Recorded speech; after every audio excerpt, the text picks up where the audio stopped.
Welcome to What's the Issue podcast, a podcast in which we take certain chick flick films every week and we kind of digest them and relate them to a specific issue that we are focusing on each week. This week we are focusing on Mean Girls and The Perks of Being a Wallflower and how homophobia is presented in each film.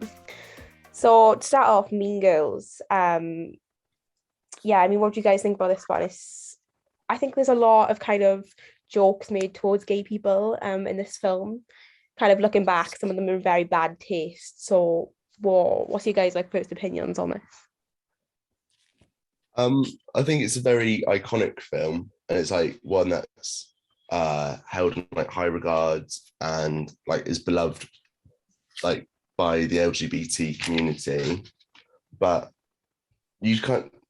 It's not to say that there isn't any homophobia within that, and it's quite a strange thing. But also, you have to be conscious of the fact that some characters are homophobic, and that's not that the film is homophobic. You know what I mean? There's a distinction. Yeah. I found that it's quite plausible that you could say that sort of Regina George's homophobia is kind of like the driving force for the plot, really, because it's sort of, you find out in the middle of the film that Regina and Janice used to be friends, and that their friendship sort of ended when Regina sort of spread rumours about Janice being a lesbian, and that's sort of how the friendship crumbled, I guess. And you could sort of say that that's, what sparked her want for revenge, which is essentially the whole plot, really. So yeah. But you could also take that as there's that side of it, and then there's also the fact that Janice being considered a lesbian is such a traumatic thing to her, and the whole way through the film it's hinted at something's happened between them, but you don't know what it is. And the shocking revelation is that she was rumored to be gay, and so it's that's a flip side to it as well, isn't there?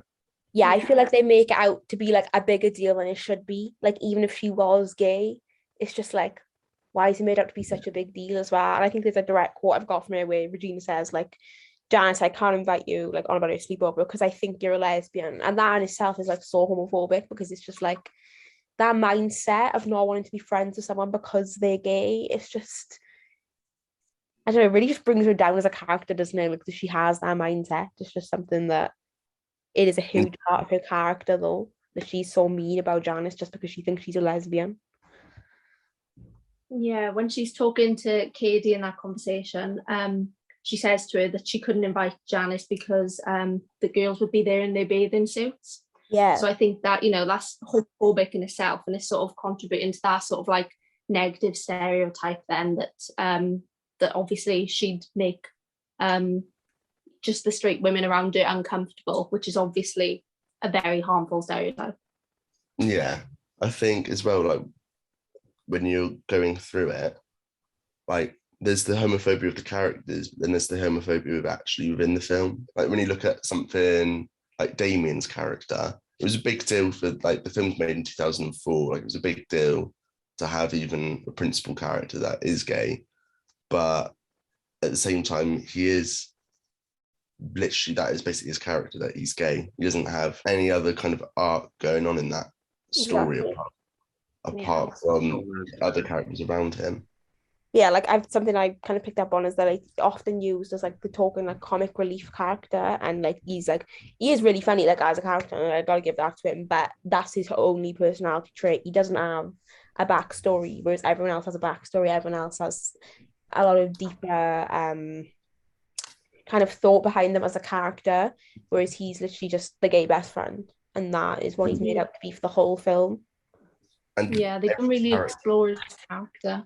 And every character as well has some sort of romantic interest as well, whereas he has nothing. Yeah, they don't really explore his character further than sort of being, the comic relief and sort of, playing on his femininity the whole time and sort of being the butt of the joke a lot. That is typically, what they use his character for, I guess.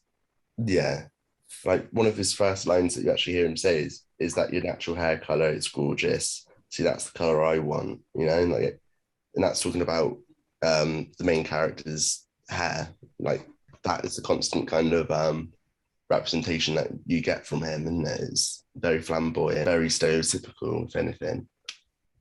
Well, I just thought what you were just saying basically is how incredibly feminine they make him out to be, and that he can't be masculine whatsoever, because it just almost seems that they can't comprehend a gay character to be anything but a woman.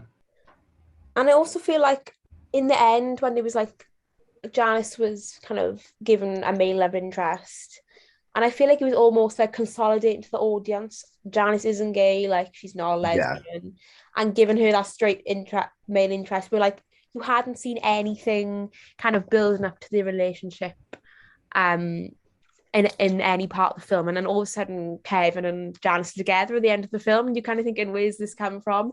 But to me, it felt like a consolidation to the audience that, you know, she's not gay, and I don't know. I feel like that in a way kind of gives off.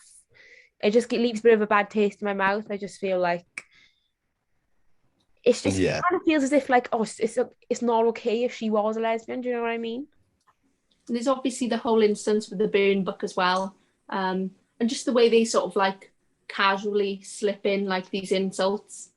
'Cause obviously, Katie uses Janice's too gay to function phrase about Damien, which they then put in the burn book, and obviously they refer to the D slur for Janice in the burn book. Yeah. And they just sort of like they casually slip these things in, and it's just like Finn said, sort of just leaves a bad taste in your mouth a bit, doesn't it?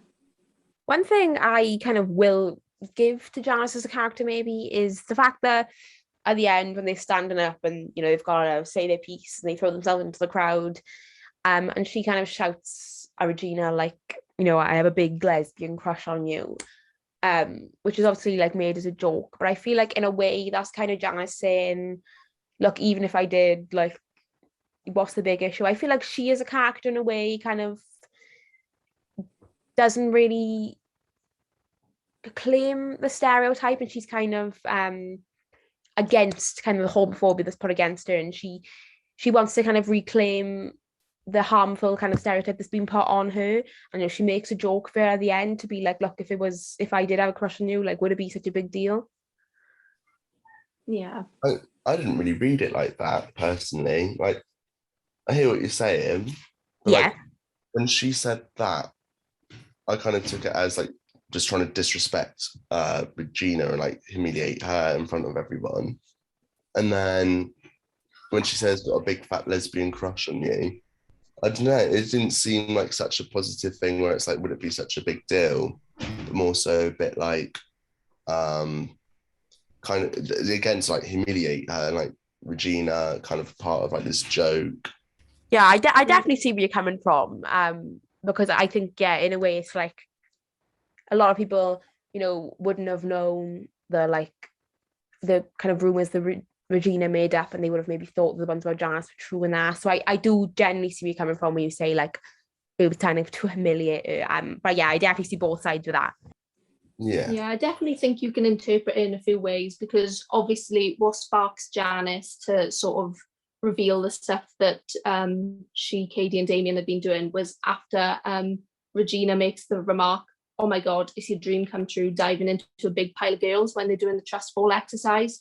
Yeah. So I think there's definitely that sort of sense of wanting to humiliate Regina after that, as well as sort of reclaiming the whole thing of, you know, those rumors that Regina spread about her, sort of like getting her own back for it.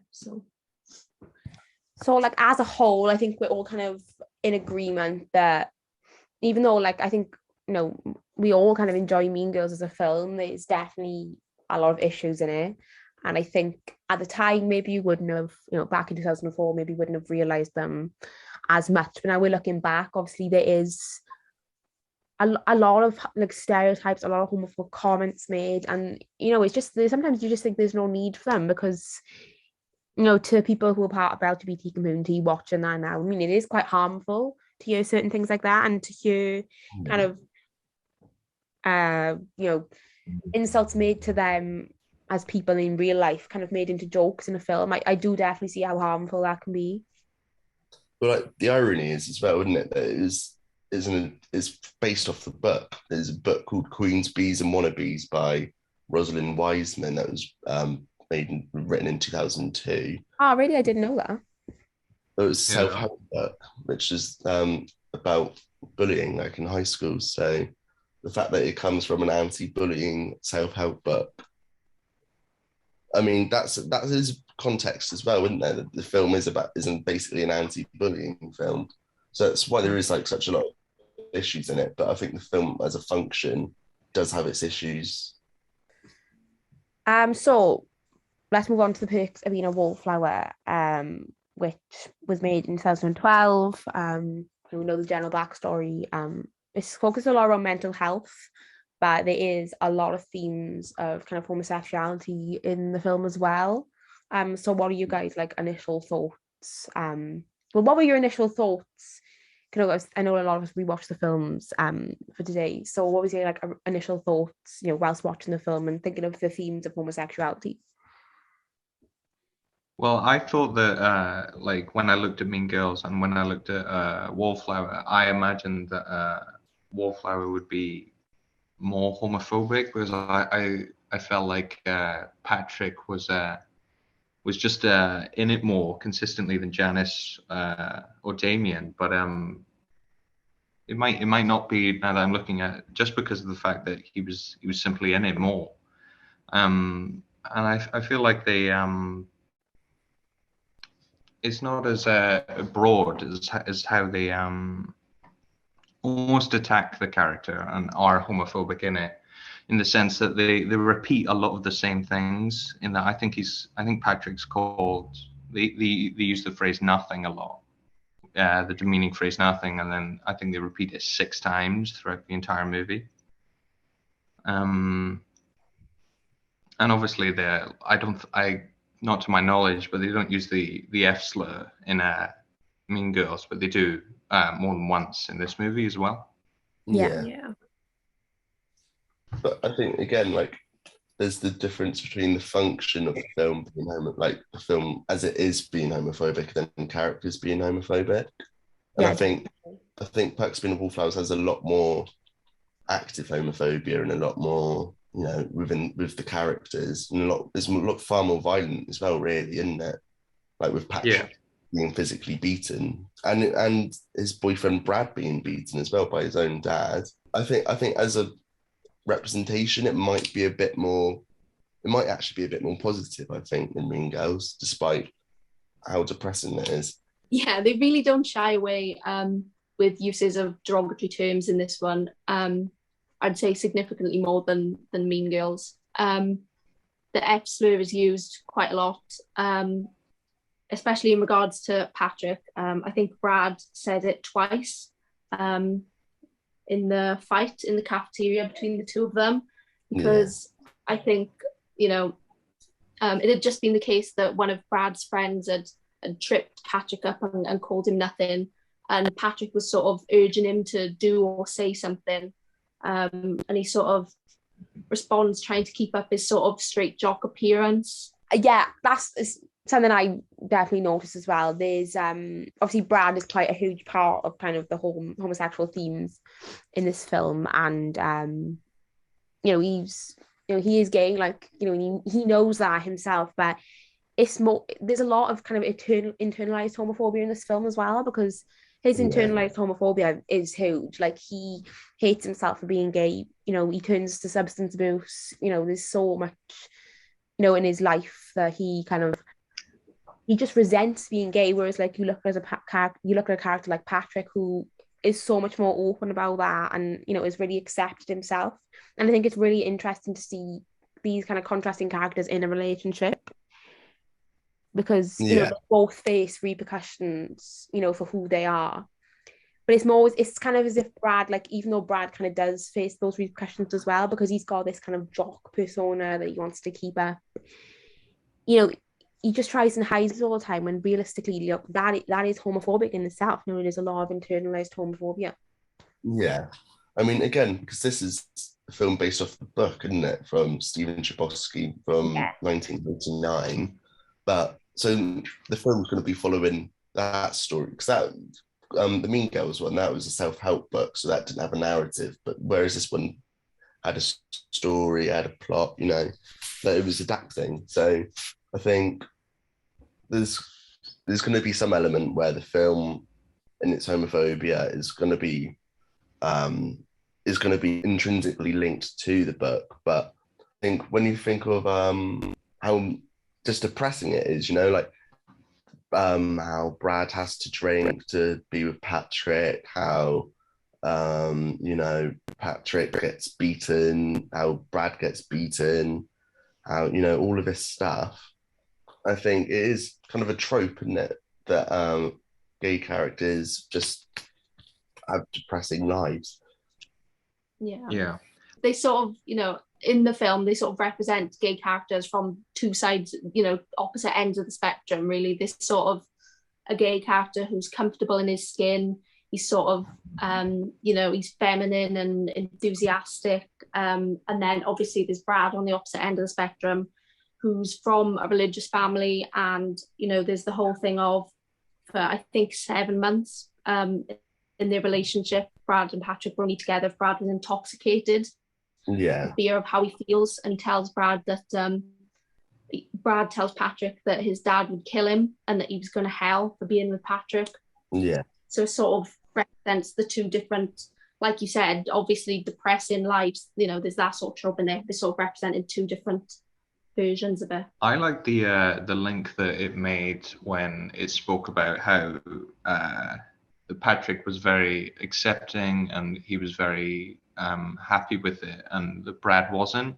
And I like that it referenced that Pat had grown up with a really good dad, and Brad, as we see when he got beat by his father, clearly did not. And I thought it was good that they kind of very subtly showed that an influential and accepting parent can be really defining with people of the LGBT community. I think Patrick is the happiest character as well, isn't he, in the entire film? Generally, he's the most upbeat, most kind of in your face kind of character as well, isn't he? So I think that's quite interesting, like you saying about the upbringing as well. As me watching the film, I always loved Patrick because I just loved his energy and kind of that, like that. Even though it's such a depressing film, like obviously the scene with Charlie at the end, it's just harrowing. Like it's awful to watch. You know, the themes of mental health and that. And I just feel like Patrick was just such a breath of fresh air in this film. He was so unapologetically himself. You know, he never changed for anyone, and I just really like. I love that about him as a character. Yeah, but you do see him after the breakup, isn't it? And then after the incident with him being beaten, you see Charlie and Patrick going for a drive, isn't it? And that you see a different side to Patrick then as well, where he's a lot more melancholic. But I think it's a positive thing that as well, that is something that, you know, a character like Damien didn't have, where he is just one constant, just stereotypical note of camp and flamboyant, whereas Patrick's allowed to have different emotions and have a story arc as well. And yet, you know, there's a story that is going on in his life, and it's not just in service of the other characters around him. It's his own story as well. Yeah, it definitely showed like another side to him, and that obviously his character is obviously deeper than the surface level sort of energetic, you know, gay character that's just, you know, in the plot. There's more to him. And yeah, like you said, in comparison to Damien, he doesn't have the opportunity to have any story like that in Mean Girls. Yeah. But Patrick's character really gets explored in that scene with Shelley Park. Yeah, I think Ezra plays Patrick pretty well. I think the performance seems quite natural, but I also think that like what you're both saying, it might have something to do with the fact that there's a decent amount of time between the release of both the films. Obviously, with Wallflower being a little bit more recent. Yeah, and when you think as well, like, but it was written in the 90s, the end of the 90s, early 2000s, but it's set in the 90s, isn't it? Like, so I think that's interesting to think that, sure, like the film was made later, and like there is certain expectations where a film that's made, later on is going to be a bit more progressive, but that in many ways feels a lot more progressive than Mean Girls. But then they're two different types of film, aren't they? Yeah. Well, I think we've kind of summed up that although we can both enjoy these two films, they do have their issues, they do have their positives, they do have their negatives.